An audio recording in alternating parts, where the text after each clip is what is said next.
কে নবী সাল্লাল্লাহু আলাইহি ওয়াসাল্লাম বলেছেন যে পৃথিবীতে তার মতো বড় কোনো ফিতনা আসে নাই। সে পৃথিবীতে এসে খোদা দাবি করবে, বলবে আমি আল্লাহ। কি বলবে? আমি আল্লাহ। সে এক হাতে জান্নাত এক হাতে জাহান্নাম নিয়ে ঘুরবে। মানে সত্যিকারের জান্নাত জাহান্নাম নয় এটা। এটা হচ্ছে যে তাকে মেনে নিবে সে তার কোনো ক্ষতি করবে না, তাকে সুখ শান্তিতে রাখবে, এই জান্নাত। আর যে তাকে মানবে না তাকে সে ধ্বংস করে দেবে, এটা জাহান্নাম, আযাব। জান্নাতকে হাতে নিয়ে ঘোরা যায়? রূপক অর্থে বলা হয়েছে।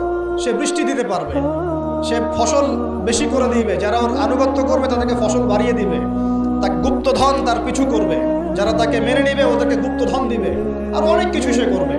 সে এক কথায় পুরো বিশ্বটাকে নিয়ন্ত্রণ করে ফেলবে। কি করবে? পুরো বিশ্বকে নিয়ন্ত্রণ। কতদিন করবে? 40 দিন। কতদিন? 40 দিন। যার প্রথম দিন হচ্ছে 1 বছরের সমান, দ্বিতীয় দিন হবে 1 মাসের সমান, আর তৃতীয় দিন হবে 1 সপ্তাহের সমান। বাকি দিনগুলো আমাদের দিনের মতোই হবে। কিভাবে এটা হবে আল্লাহ ভালো জানেন, আমরা জানি না, ব্যাখ্যাও করতে পারবো। এটা ব্যাখ্যা করার মতো জ্ঞান আমাদের কাছে